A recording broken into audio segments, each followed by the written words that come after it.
अस्सलाम वालेकुम, आप देख रहे हैं प्रोग्राम खबर की खबर और मैं हूं आपकी मेजबान समीन नवाज। अपने आज के इस प्रोग्राम में हम जिन मौज़ूआत पर बात करेंगे वो कुछ बात करेंगे उन रिटायर्ड मुलाजमीन की जो कई सालों से अपने वाजबात की अदायगी के लिए परेशान नजर आते हैं। हर तरह का एहतजाज करके देख लिया, हर सतह पर बात करके देख ली, आला ऐवानों तक अपना मसला पहुंचा के देख लिया, लेकिन मसला जूं का तूं बरकरार है। और जो कई सालों की मुलाजमत के बाद, रिटायरमेंट के बाद मुंतजर होते हैं कि जो फंड मिलना है, जो पेंशन के वाजबात मिलने हैं, उसके बहुत सारे उन लोगों ने जो है वो उसके ये सोचा हुआ होता है, प्लानिंग्स की हुई होती हैं कि कहाँ पर उसका खर्च किया जाएगा, लेकिन ना मिलने की वजह से जहां और दीगर तमाम तर मामलात मुतासर होते हैं, वहीं पर जो माली परेशानियां हैं वो भी सर उठाना शुरू हो चुकी होती हैं। तो ये जो पेंशन के मुंतजिर बुजुर्ग हैं, जो कई सालों से मुंतजिर हैं कि उनके वाजबात कब अदा होंगे, एक बार फिर सरापा एहतजाज हमें नजर आते हैं। और आज इसी आवाज को मजीद बुलंद किया है मुत्तहिदा कौमी मूवमेंट पाकिस्तान के प्लेटफॉर्म से फारूक सत्तार ने, और उन्होंने भी ये कहा है कि क्या किसी और शहर के रिटायर्ड मुलाजमीन भी इसी तरह से अपने वाजबात की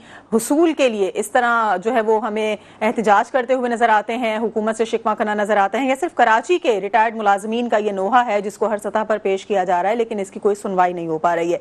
इस पर कुछ बातचीत करेंगे। साथ साथ हम कुछ बात करेंगे इस वक्त कराची में क्राइम रेट के हवाले से कि जहां पर और मुख्तलिफ जराइम की शरह में हमें कमी नजर नहीं आ रही है, वहां अगवा और कत्ल के दो ऐसे बड़े केसेस थे जो अब तक हल नहीं हो सके हैं। कराची का इलाका है गार्डन, जहां से 2 बच्चे अगवा हुए, 40 से जायद रोज का अरसा गुजर चुका है, लेकिन ताहाल उनकी तफ्तीश में कोई पेशरफ्त सामने नहीं आ सकी है। आज एक बार फिर उनके अहले खाना सरापा एहतजाज नजर आया और उनकी जानिब से ये एहतजाज किया गया, ये मुतालबा सामने आया कि हुकूमत वक्त बताए कि तफ्तीश कहां तक पहुंची है। कानून नाफिज करने वाले इदारे जो इस केस में पेशरफ्त के लिए उम्मीद तो दिलाते नजर आते हैं, लेकिन ताहाल इस केस की तफ्तीश में कुछ नताइज भी अब तक हासिल हो सके हैं या नहीं, इस बारे में आगाही नहीं दे सके हैं। इस पर बात करेंगे और कुछ बात करेंगे मुस्तफ़ा कत्ल केस की कि आज हमने देखा कि मुक़द्दस हैदर की सरबराही में एक इंक्वायरी कमेटी तश्कील दी गई है। इस इंक्वायरी कमेटी का क्या मकसद होगा और अब तक जो मुल्ज़िमान ज़ेर हिरासत हैं, जो अदालतों में पेश हो रहे हैं, उनसे हासिल होने वाली तमाम तर मालूमात के मुताबिक क्या कभी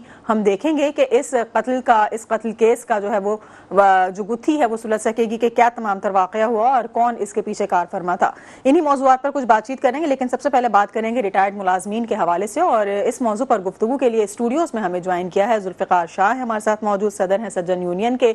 इसके अलावा पाकिस्तान पीपल्स पार्टी से तर्जुमान सिंध हुकूमत हैं तहसीन आबदी हमें ज्वाइन करेंगी, जबकि मुत्तहिदा कौमी मूवमेंट से डिप्टी पार्लिमानी लीडर ताहा अहमद भी इसी मौजू पर गुफ्तगू के लिए हमारे साथ मौजूद होंगे। बहुत शुक्रिया जुल्फ़िकार साहब, आपने वक्त दिया प्रोग्राम के लिए। सबसे पहले आपसे जानना ये चाहेंगे कि गाहे बगाहे एहतजाज देखा जाता रहा है और जो रिटायर्ड मुलाजमीन हैं उनकी वाजबात की अदायगी का मसला हल होने में नहीं आ रहा है। आज मुत्तहिदा कौमी मूवमेंट पाकिस्तान के प्लेटफॉर्म से भी यही आवाज़ बुलंद की गई है कि क्या कभी 20 साल से मुंतजिर रिटायर्ड मुलाजमीन के वाजबात मिल भी सकेंगे या नहीं।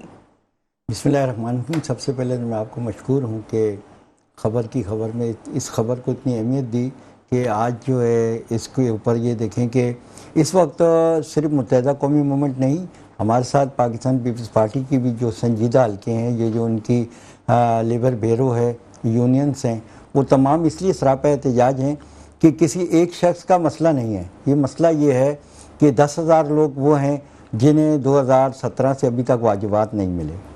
नंबर 2 बात यह है कि हमारे पास 2019 और 20 का बजट में इजाफा हुआ तकरीबन 25%, वो अब तक इन पेंशनर की पेंशन में शामिल नहीं किया गया।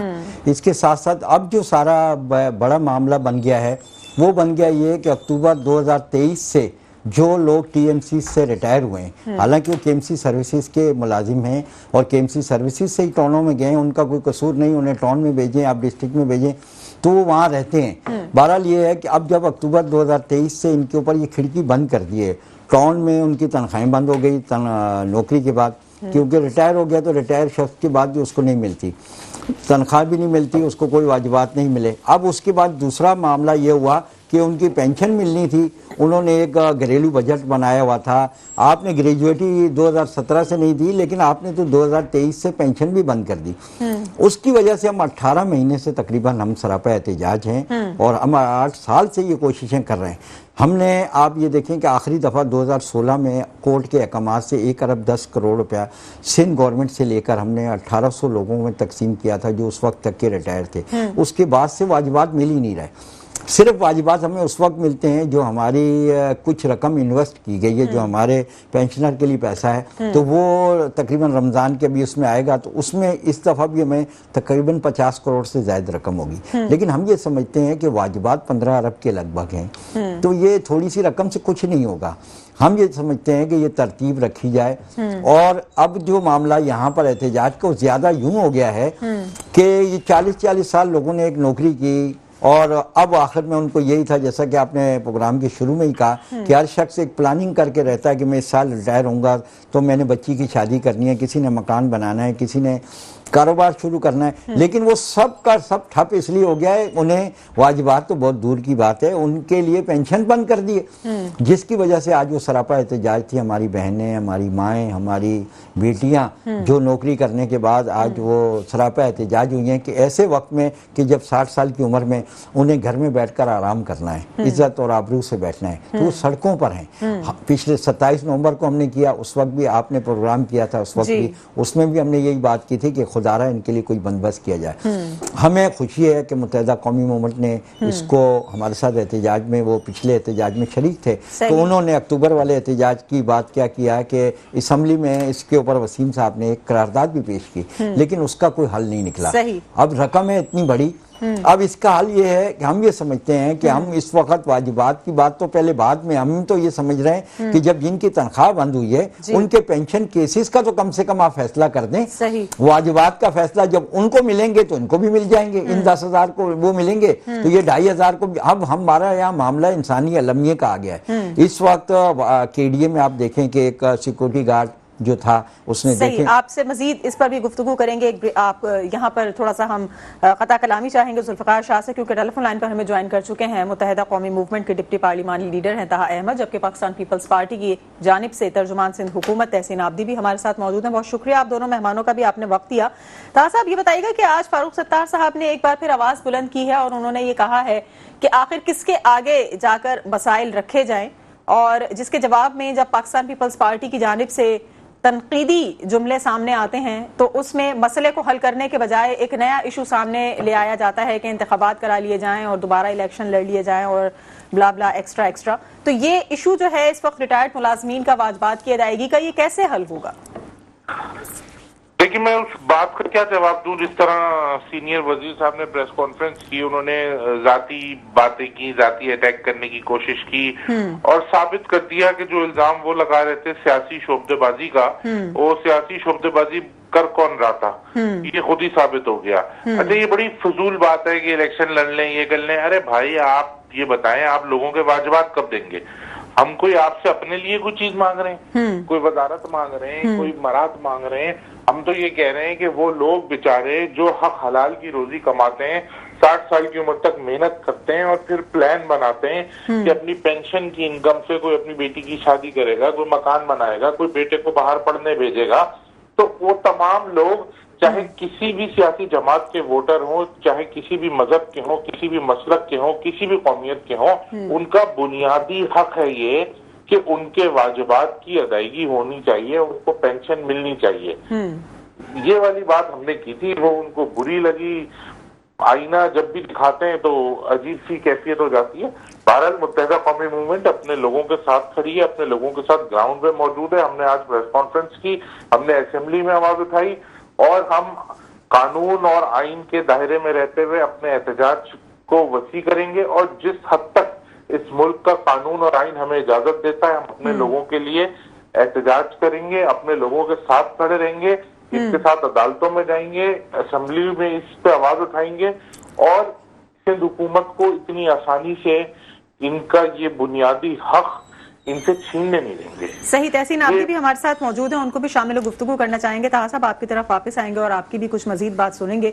तहसीन साहिबा, बहुत शुक्रिया, आपका वक्त दिया आपने प्रोग्राम में। ये बताइए कि क्या सूबाई हुकूमत के पास महज तनकीद के अलावा इस मसले का कोई हल नजर आता है, कोई हल मौजूद है? क्या सोल्यूशन है इस चीज का? तहसीन आबदी हमारे साथ मौजूद हैं।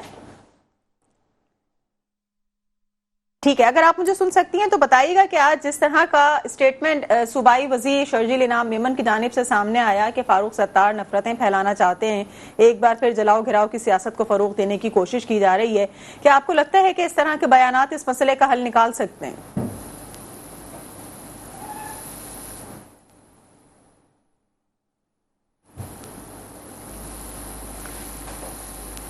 ठीक है, गालिबन तहसीन तक हमारी आवाज पहुंच नहीं पा रही है, कुछ टेक्निकल वजूहात हैं। तहा साहब की तरफ वापस जाना चाहेंगे। तहा ये बताइए, तहा अहमद हमारे साथ मौजूद हैं, उनको एक बार फिर शामिल गुफ्तगू करना चाहेंगे। तहा साहब ये बताइए कि ये जो वाजबात की अदायगी के लिए किए जाने वाले इक़दामात थे हुकूमत की सतह से, इसमें किस तरह की कमी बेशी अभी पाई जाती है कि ये मसला 20 सालों से हल नहीं हो सका है? देखिए, नियत ही नहीं है, विल ही नहीं है। आपने आज देख लिया सीरियसनेस का लेवल क्या है। हम तो कहते हैं आओ सर जोड़ के बैठो, इस मसले का मिलके कोई हल निकालते हैं। ये इस शहर के लोग हैं भाई, ये सारे हमारे कारकुन थोड़ी हैं। ये तो दीगर मतलब बहुत सारी कौमियतों के लोग हैं, बहुत सारे मज़ाहिब के लोग हैं, बहुत सारे मसलक के लोग हैं। हो सकता है पीपल्स पार्टी के भी वोटर हो इसमें। ये सियासी मसला नहीं है, ये इंसानी हुकूक का मसला है। मैं समझता हूं कि हम लोगों को किस तरफ लेके जाना चाह रहे हैं। अगर ये लोग हलाल की रोजी कमाते हैं और उसके बाद ये इनका ड्यू राइट है, ये इनको हर हाल में मिलना चाहिए। क्या मुझे बताएं, क्या अफसरान जो आज बैठे हैं ये रिटायर नहीं होंगे? क्या वजीरों की तनख्वाह, या मैं चले वजीरों को छोड़े, MP MNA की तनख्वाह भी तो निकल ही रही है ना खजाने में से। इनके थार्ड बाट निकल ही रहे हैं। अभी DCs के लिए नई गाड़ियां ली, सारे अखराजात हो रहे हैं। जो भी इस तरह के मामलात हो रहे हैं, कौन सी चीज रुक रही है? आप वजीरों के पेट्रोल के बिल देखें, आप इनकी गाड़ियां देखें, इनके शबशबे देखें। सिर्फ वजीरों को नहीं कह रहा, MPAs को भी कहता हूँ, MNAs को भी कहता हूँ, सेक्रेटरीज को भी कहता हूँ, इनके अफसरान को भी कहता हूँ। जो गाड़ियां इन्होंने DCs के लिए खरीदी थी, ना लेते यार, उसमें से पेंशन देते हैं इन लोगों की।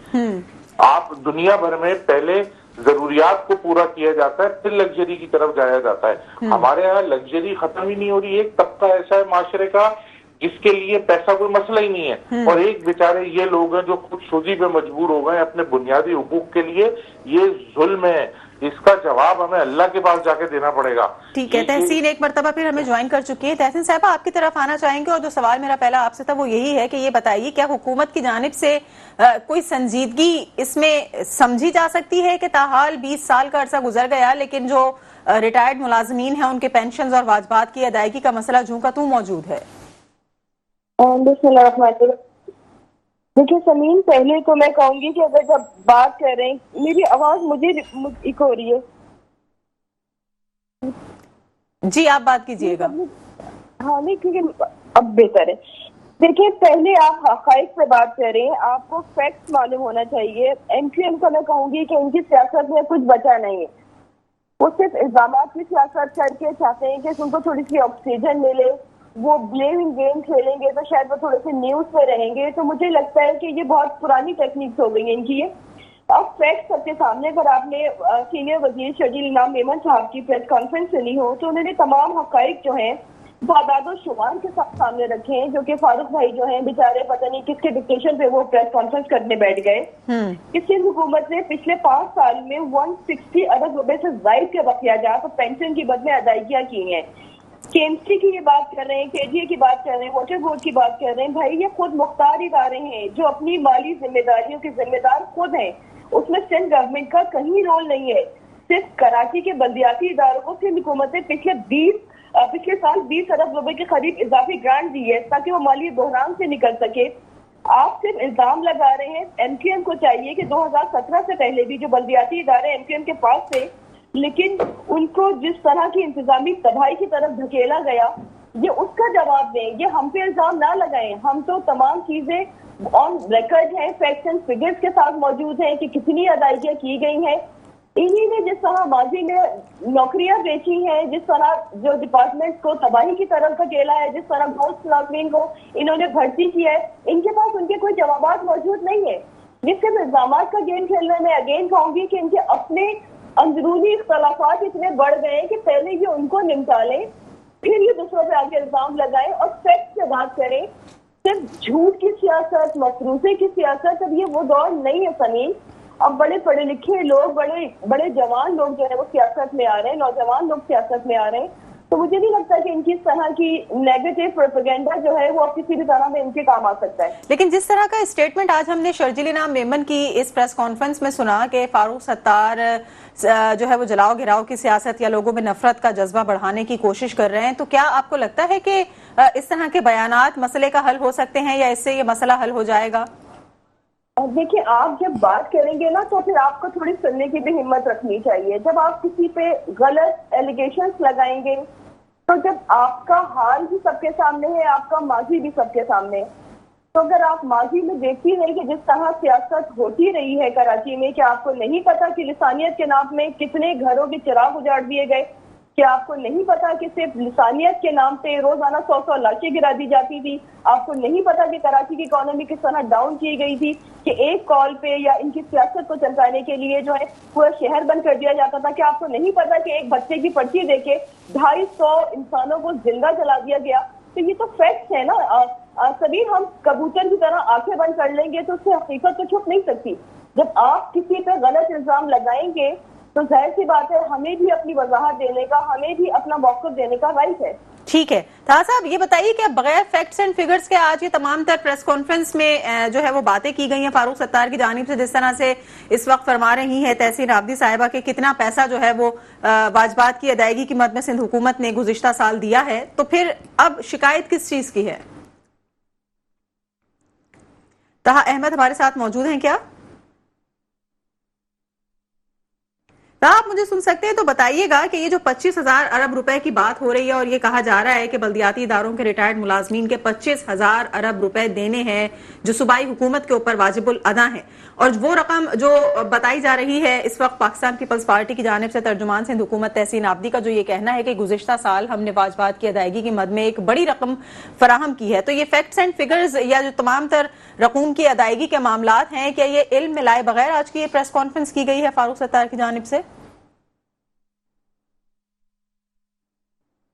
गालिबन वो उन तक हमारी आवाज पहुंच नहीं पा रही है। जुल्फकार साहब हमारे साथ मौजूद हैं। जुल्फकार साहब ये बताइए कि आपके जिस तरह से इस वक्त वर्कर्स प्रोटेस्ट करते हैं वाजबात की अदायगी के लिए, इनकी कितनी रकम है जो वाजिबुल अदा है और उसके लिए क्या यकीन दहानी करवाई जाती है कि ये कब तक अदा कर दी जाएगी? देखिए, इसमें बाकायदा कोर्ट में भी केसेस हैं और कल भी एक केस की इन्हीं ये जो इन्होंने एहतजाज किया है, कल इन्हीं की पिटिशन भी है और इस सिलसिले में भी एक नोटिस निकला है और अभी कल अदालत में भी फैसला करेंगे। 4 मार्च को भी इन्हें तलब किया गया है और एक और 10 मार्च को भी शायद एक हेयरिंग है। तो पहले भी अदालतों ने इस मसले को हल किया है। सियासी देखें, हमें मेहनत कश और हमें ब्लेम गेम से हमारा ताल्लुक नहीं है कि किसने क्या किया किसने क्या नहीं किया। राइट फिगर ये है 25,000 अरब नहीं है। ये तीनों बड़े इदारे हैं, बल्दियाती, KDA, वाटर बोर्ड और KMC के तकरीबन 15 अरब के लगभग हैं। 1000 अरब नहीं है, ये 25,000 अरब उन्होंने गलत कह दिया, ये 25 अरब हैं, जिसमें तकरीबन 15 अरब रुपए KMC के और TMCs के और 10,000 मुलाजमीन हैं। उनकी पेंशन कम्यूटेशन है और इसके साथ साथ उन 2019 और 20 का इजाफा है जो अभी तक का देना है, और इसके अलावा जो 2,500 लोगों को अभी आपने पेंशन में शामिल ही नहीं किया, ये तमाम फिगर मिलाकर ये 15 अरब के लगभग बनते हैं। इस सिलसिले में अदालत ने बार बार एक फैसला भी दिया है कि असासे बेचकर भी इनको पैसे दें। अच्छा, रही बात यह कि खुद मुख्तियार कॉरपोरेशन है, बड़ी अच्छी बात इन्होंने की, तर्जुमान है, लेकिन शायद इन्हें ये इल्म नहीं है कि हमारे बल्दियाती इदारों को जो 1998 में OZT थी हमारी, जो हमारा ऑक्ट्राई ज़िला टैक्स था, उसको सस्पेंड करने के बाद GST लगाया गया था 17%, उसमें हमारा 2% बनता है। अगर 2% हमारी वफाक देती है, हमारे साथ बदनसीबी यह है कि वफाक इसको NFC अवार्ड के तहत सूबे को देती है, सूबे में PFC अवार्ड के तहत ये OZT का ग्रांट तय होती है, जिसमें एरिया नीड होती है और वसाइल होते हैं, लाइबिलिटीज़ वगैरह तमाम तय होती है। हमारी बदनसीबी के सूबे सिंध में जून 2007 के बाद जो 30 जून 2010 को एक्सपायर हुआ था PFC, आज तक इस 14 साल के दौरान 1 रुपए की PFC हमारी तय नहीं हुई। इस दफ़ा जो OZT हमारी इसलिए बढ़ाई गई है कि मुलाजमीन बहुत ज़्यादा थे, तनख्वाहें बहुत कम थी। ये TMCs को जो इन्होंने इनके हवाले किया, तो TMCs में तो ये निज़ाम ही नहीं है। जब एक शख्स के पास निज़ाम नहीं है, इस शहर को सियासी उखाड़ा ज़रूर बनाया गया। 1/88 से इस शहर में 2 सतही बल्दियाती निज़ाम आया। पहले बल्दिया उज़्मा कराची पूरी कराची की जिम्मेदार थी। लैंड कंट्रोल चाहे उसके पास 27% था, 73% दीगर इदारों के पास है, जिसमें KPT है और स्टील मिल है और एक्सपोर्ट प्रोसेसिंग जोन है, कंटोनमेंट बोर्ड्स हैं, बोर्ड ऑफ रेवेन्यू है। हमारे पास सब नहीं है। अच्छा, KMC को ये तय किया गया था कि इसकी वो जो ग्रांट है उसके लिए फिर कोर्ट ने उनको 50 करोड़ रुपए इजाफी दिया, क्योंकि तनख्वाहें पूरी नहीं हो रही थी। इसके बाद जब जो DMCs थी, उन्हें ग्रोस में ग्रांट नहीं मिल रही थी तो नेट पे मिल रही थी, तो वो लाइबिलिटी बढ़ती गई। 4 साल उन्होंने पैसे नहीं दिए, तो वो 2 अरब 55 लाख भी हमने कोर्ट से लेकर इनको दिए। तो हमने जो वाजिबात वसीम अख्तर साहब के ज़माने में आखिरी दफ़ा जो हमने दिलवाए थे 1 अरब 10 करोड़ के, अब वो बढ़ते बढ़ते इसलिए हो गया है कि बल्दियाती इदारों को वो ग्रांट नहीं मिल रही जो उनका राइट है। और ये ग्रांट मिलनी किससे है? ग्रांट सूबा देगा, तो वो सूबे को वफाक इदारों देगा। की बात करती हैं कि खुद मुख्तार इदारे हैं। देखें, खुद मुख्तियार इदारे ये हैं, अगर हम ये कहते हैं कि हमें जो एक्ट के तहत जो है ना, वॉल्यूम 4 के तहत हमें कई टैक्सेस की इजाज़त है। हम सिटी टैक्स नहीं ले पा रहे। हम ऐसे टैक्सेस हैं हमारे जो कि हम अगर अपनी आमदनी पर जाएं तो हमारे कम से कम 30 अरब रुपए में हो सकते हैं और हमें किसी की ज़रूरत ना पड़े। लेकिन यहाँ पर अब हमारी बदनसीबी ये है कि KMC में बार बार गवर्नमेंट ने लिखा कि यहाँ डायरेक्टर टैक्सेशन का तकर्रुर किया जाए, वो पोस्ट आज तक नहीं की गई। अच्छा, जिसकी वजह से हम वो टैक्स नहीं अदा कर सकते। हमें देखिए 24 टैक्स हमारे यहाँ बामुश्किल 10 टैक्स वसूल जब टैक्स नहीं कलेक्ट होगा तो फिर आपकी अदायगियां कैसे मुमकिन हो सकती? हम खुद मुख्तियारी की है कि कुछ जब हम देखें, हम सॉलिड वेस्ट हमारे पास था, तो हम उसका जो खर्चात थे, अगर हम 10 करोड़ खर्च कर रहे थे तो अब वो 1.5 अरब रुपए हो रहा है। वो सिंध गवर्नमेंट अपने हाथ में ले लिया। सिंध बिल्डिंग कंट्रोल अथॉरिटी बनाकर वो सिंध गवर्नमेंट ने अपने हाथ में ले ली। इसके बाद आप ये देख लें कि हम फूड का लाइसेंस जो है 10 रुपए में देते थे, आज वही सिंध गवर्नमेंट जो फूड अथॉरिटी बनाकर वो 15,000 से 30,000 रुपए ले रही है। हमारे 20 रुपए बढ़ाने पर एतराज हुकूमत कोर्ट में चले जाते थे लोग, लेकिन अब ना ताजिर बोल रहे हैं ना कोई दूसरे बोल रहे हैं। हमें सिर्फ MCUT जो है उससे बमुश्किल हमें 2 से 3 अरब रुपया मिलेगा, लेकिन वो भी इस लाइबिलिटीज को पूरा नहीं कर सकता। तो इसके लिए यह है कि हमें जो असम्बली ने, जो हमें गवर्नमेंट ने गजट नोटिफिकेशन किया है, तमाम टैक्स जो है बैठने के लिए तमाम ताजिर तंजीमों को भी बिठाएं तो हमारी टैक्सेशन में इजाफा हो सकता है। लेकिन इस सिलसिले में अदालत चीफ मिनिस्टर को हिदायत दे चुकी है। 4.3 बिलियन की हमारी समरी गई हुई है। वो अगर दे देते तो आज ये 12 अरब ना होते, वो कम हो जाते। सही। इसके साथ साथ हम ये समझते हैं कि जो टैक्सेशन का निज़ाम है या जो टैक्स ले रहे हैं, उस टैक्स में से भी अगर KMC हमें जो है हमारे मुलाजमीन के लिए एक वाजिबात का एक तरीका रखे और सिंध गवर्नमेंट हमें 1 टाइम बेल आउट पैकेज दे दे, तो इंशाल्लाह जब निज़ाम सिफर की तरफ चला जाएगा तो साथ साथ होने, अभी भी ये नहीं है कि अदायगियां नहीं हो रही, अदायगियां ऐसी हो रही हैं। बेल आउट पैकेज के लिए सिंध हुकूमत से आप लोगों की कोई बात हुई है, कोई मुज़ाकरात? देखिए, उस पे 3 साल से उनके प्रिंसिपल सेक्रेटरी हैं CM के, उन्होंने अदालत को जाके कहा था कि हम 4.3 मिलियन का जो है ना इनको पैकेज दे रहे हैं। ठीक, वो अभी तक नहीं हुआ। अच्छा। उसके बाद काबीना में गया ये काम पिछले साल। काबीना ने, जब नए इलेक्शन होने से पहले काबीना ने इसकी मंजूरी दी तकरीबन 2.7 बिलियन का, वो भी हमें नहीं मिले। और इत्तेफाक में, और आपको बताऊं कि हमारी बदनसीबी देखें कि जब एडमिनिस्ट्रेटर आए थे मुर्तजा बैरिस्टर साहब, उस वक्त इन्हें 1.5 अरब रुपए का पैकेज दिया गया था शहर के तरक्याती कामों के लिए।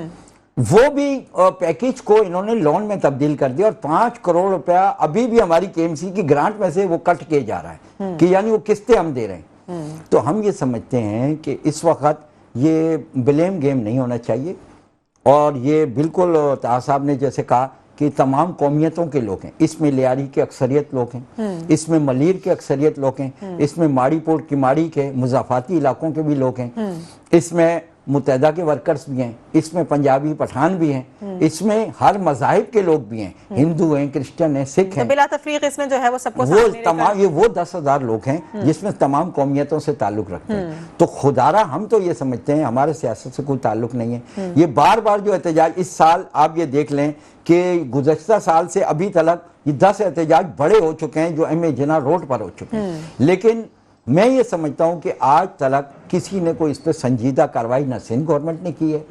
ना ही हमारी जो केएमसी की इंतजामिया ने किया।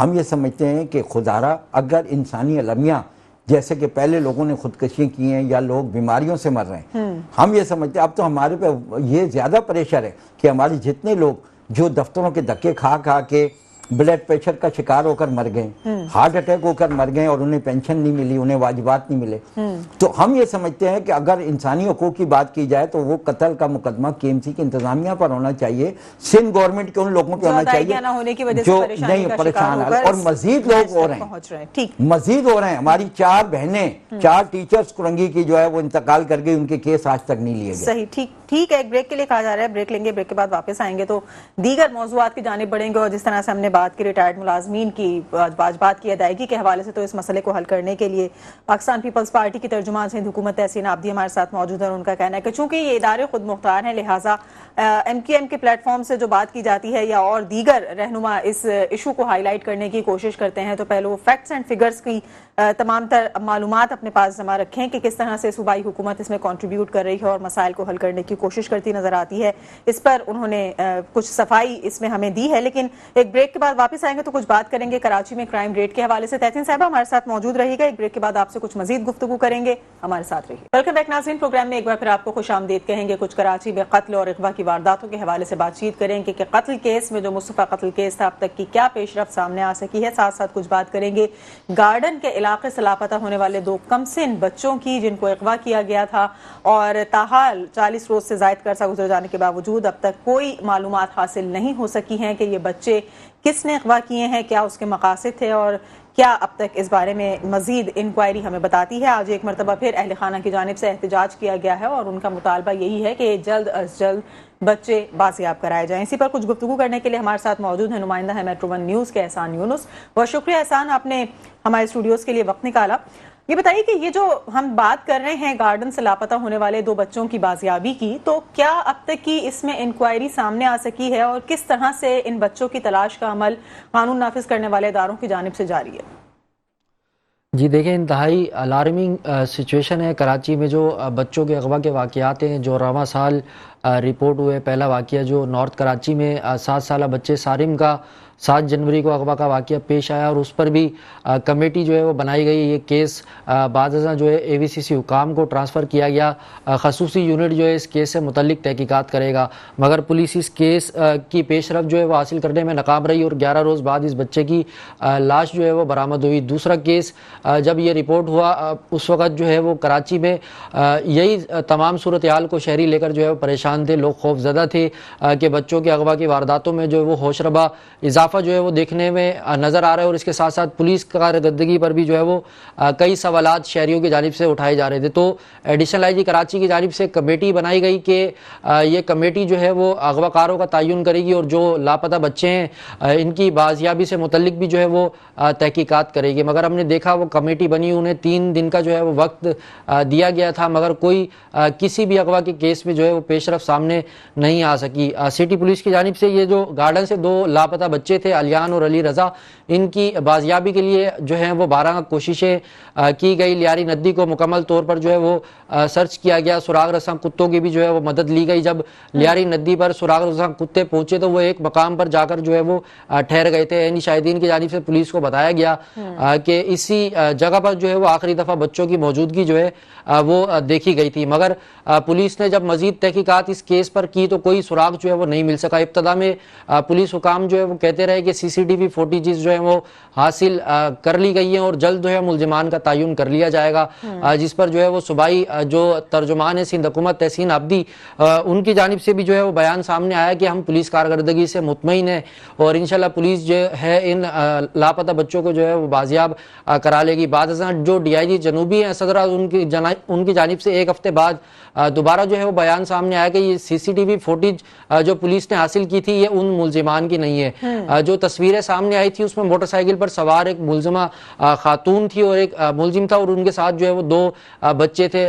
पुलिस की जानिब से शुबा जाहिर किया जा रहा था कि ये वही अफराद जो है वो हो सकते हैं, तौर पर अगवा होने वाले बच्चे हो सकते हैं। मगर उसके साथ साथ जो है पुलिस ने 1000 से जायद जो है वो ओल्ड सिटी एरिया के मकानात को भी मुकम्मल तौर पर सर्च किया। इसके साथ साथ जैसे कराची में मुख्तलिफ जो है वो दरगाहें थी और पंजाब में भी जो है पुलिस पार्टी पहुंची थी और वहां पर इन बच्चों की तस्वीर भी जो है वो चस्पा की गई थी कि किसी तरीके से इनका सुराग जो है वो मिल सके। 10 से 12 मरतबा अहले खाना की जानिब से मुख्तलिफ मकामात पर एहतिजाज किया गया मगर पुलिस की जानिब से इन्हें यकीन दहानी कराई जाती है कि हम जो है वो बच्चों को तलाश कर लेंगे और उसके बाद ये एहतिजाज जो है अहले खाना की जानिब से ख़त्म कर दिया जाता है मगर कोई पेशरफ्त इस केस में सामने नहीं आ रही है। आज इस केस को 43 रोज जो है वो गुजर चुके हैं मगर अहले खाना जो है वो शदीद गम में मुब्तला है मगर पुलिस के पास जो है वो कोई जवाब अहले खाना को देने के लिए जो है वो मौजूद नहीं है। ठीक है, तहसीन आब्दी भी हमारे साथ मौजूद हैं, तर्जुमान है सिंध हुकूमत की, पाकिस्तान पीपल्स पार्टी की रहनुमा है। तहसीन, आपने भी इस इशू के हवाले से काफी एफर्ट्स की थी और पुलिस से भी जवाब तलब किया था कि क्या अब तक की इस बारे में इंक्वायरी रिपोर्ट सामने आ सकी है, तफ्तीश कहां तक पहुंच चुकी है। तो अब हम ये देख रहे हैं जो रिपोर्ट्स हमें मिली हैं, एहसान यूनुस ने जिस तरह से बताया कि हर मुमकिन कोशिश की जा रही है पुलिस डिपार्टमेंट की जानिब से कि बच्चों के लिए जल्द से जल्द मालूमात कोई हासिल की जा सकें कि आखिर किसने अगवा किया और कहां पहुंचे, लेकिन ताहाल अब तक 43 रोज गुजरने के बाद भी मालूमात नहीं मिल सकी हैं। तो आपका क्या ख्याल है कि कोताही कहां हो रही है, कहां से कुछ मिसिंग है कि इस तरह के केसेस जो हैं वो सॉल्व नहीं हो पा रहे हैं? देखिए समीन, मैं इस केस को पर्सनली मॉनिटर कर रही थी, जैसे कि एहसन ने भी ये बात मेंशन की। मैं एसएसपी साहब से भी मिली थी, उनसे मैंने फैक्ट फाइंडिंग्स भी ली थी।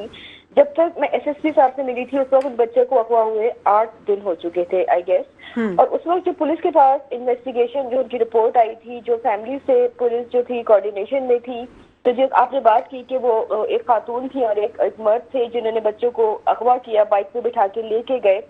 उस फैमिली को जब सीसीटीवी कैमरा को फैमिली को दिखाया गया, स्पेशली जो छोटा वाला बच्चा है अली रजा, उसकी वालिदा ने बड़ा कैटेगोरिकली जो है ये स्टेटमेंट दिया कि जी मैंने ये आइडेंटिफाई कर लिया है कि ये मेरे ही बच्चे हैं। अच्छा। पुलिस जो थी उसी उन्हीं ग्राउंड्स पे, उन्हीं फैक्ट्स पे कि जी फैमिली ने आइडेंटिफाई किया है, पुलिस उस कपल के पीछे लगी रही। जितने क्लूज मिल रहे थे, जितने लिंक्स मिल रहे थे सीसीटीवी कैमरा से, मोबाइल फोन की भी पुलिस ने जो है वो टेक्नोलॉजी जो है वो यूज की कि जी इनके पास उन एरियाज में कौन से मोबाइल नेटवर्क यूज हुए हैं।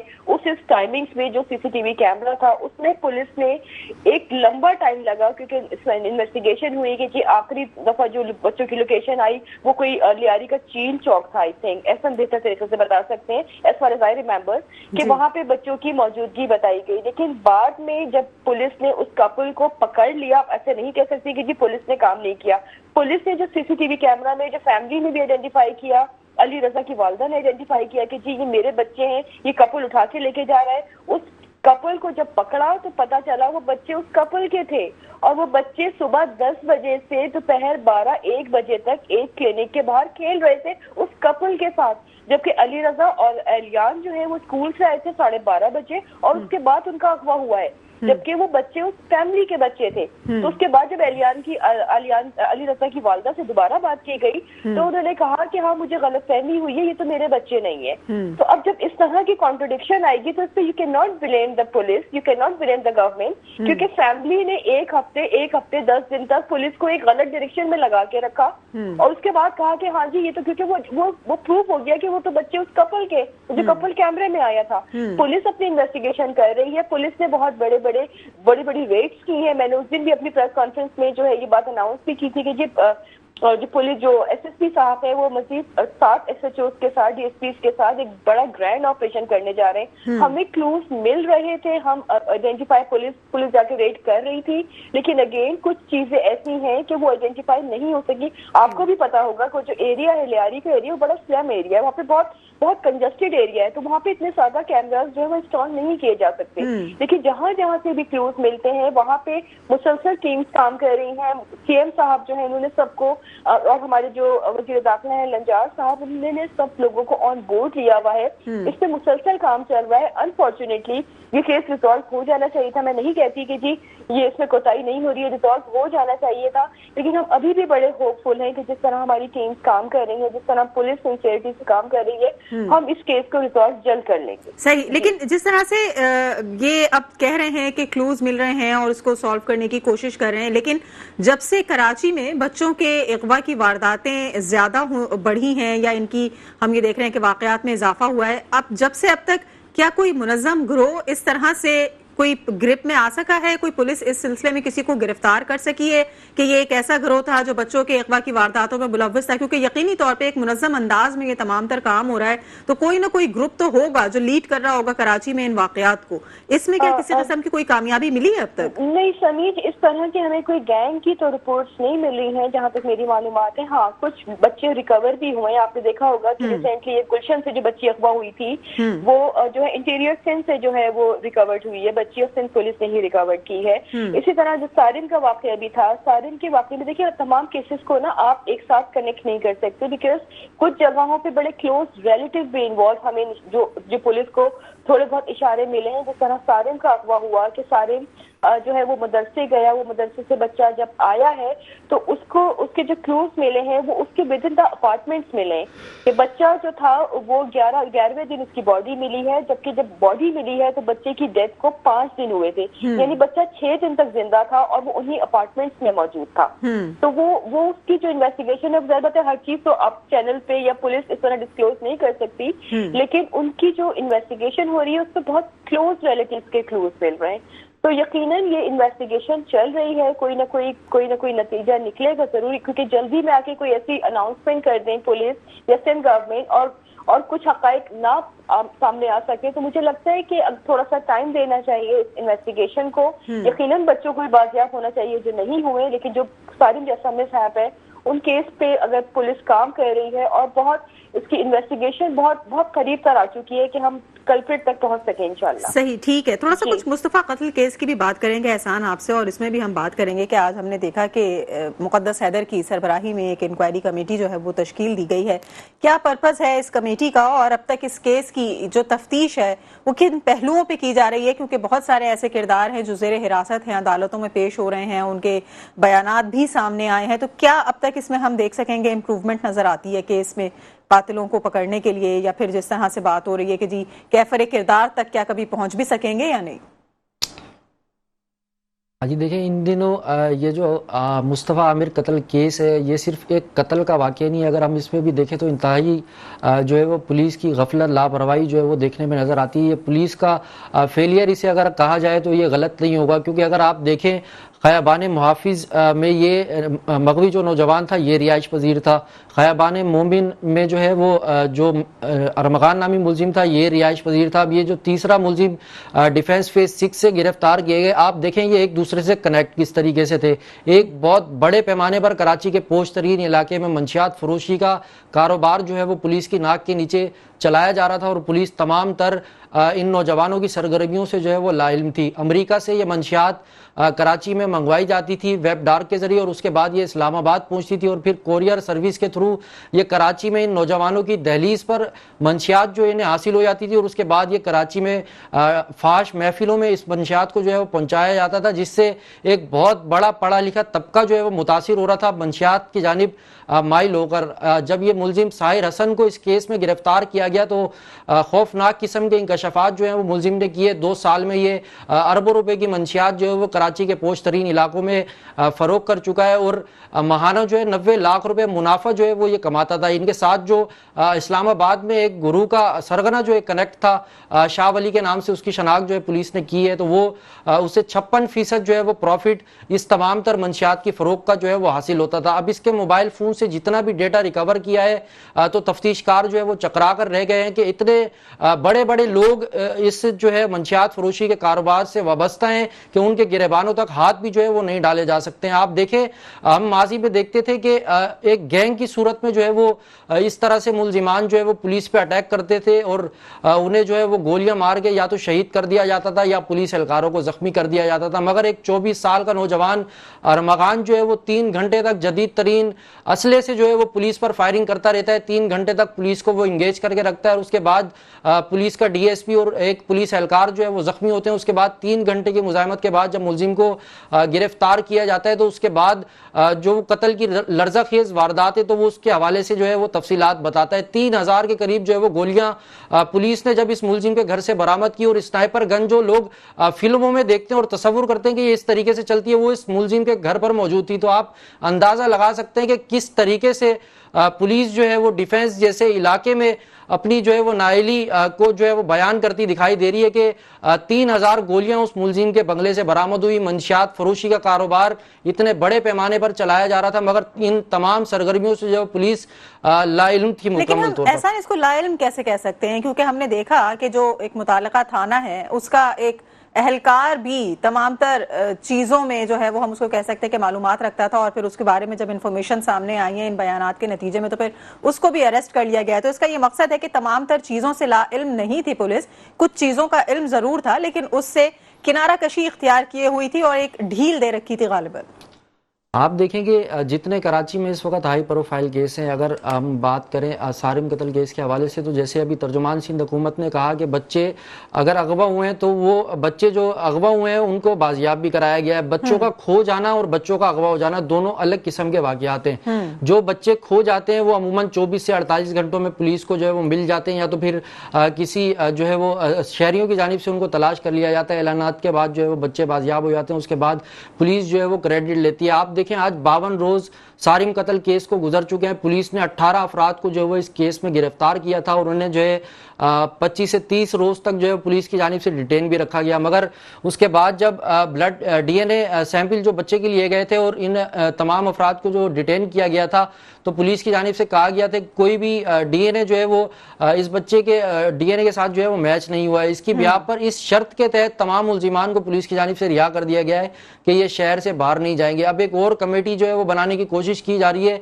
एक हाई प्रोफाइल केस है, पूरा महीना जो है वो फैमिली धक्के खाती रही दर बदर के। पुलिस की जानिब से इब्तिदा में कहा गया कि हमने 200 से ज़ायद जो है वो अपार्टमेंट के जो फ्लैट्स हैं इनको मुकम्मल तौर पर सर्च किया है। मुकम्मल तौर पर जो इस अपार्टमेंट का टैंक था उसको भी सर्च किया गया है। मगर पुलिस की नाअहली इस केस में जो है वो जाहिर होती दिखाई दी है। जब दावा कुछ किया गया और जब चीज़ें सामने आई तो पुलिस का फेलियर देखने में नजर आया। उसी अपार्टमेंट के टैंक से इस बच्चे की जो है वो लाश जब बरामद हुई तो उसके बाद तफ्तीशकार जो है वो परेशान हो गए। अब देखें कि 52 रोज जो इस केस को गुजर चुके हैं मगर पुलिस के पास जो है वो कोई इस केस से मुतलिक जो है वो पेशरफ नहीं है। किसी का बच्चा जान से चला गया मगर पुलिस आज तक मुल्जिमान का तयन भी जो है वो नहीं कर पा रही है। सही, तो इसका ये मतलब है कि हमें पुलिस की नाअहली या ये कह सकते हैं कि कानून नाफिज करने वाले इदारों का फेलियर कहीं ना कहीं नजर आता है, क्योंकि ऐसा हो नहीं सकता कि पुलिस की नाक के नीचे इतने बड़े पैमाने पर बड़ी बड़ी वारदातें हो जाएं और इलाका पुलिस जो एक छोटे से जुर्म से भी और छोटे से मुजरिम से भी जो है वो अच्छी तरह वाकिफ होती है, वो इन तमाम तर चीज़ों से जो है वो नावाकिफी का अपना बयान जारी कर दे और अवाम उस पर यकीन कर लें।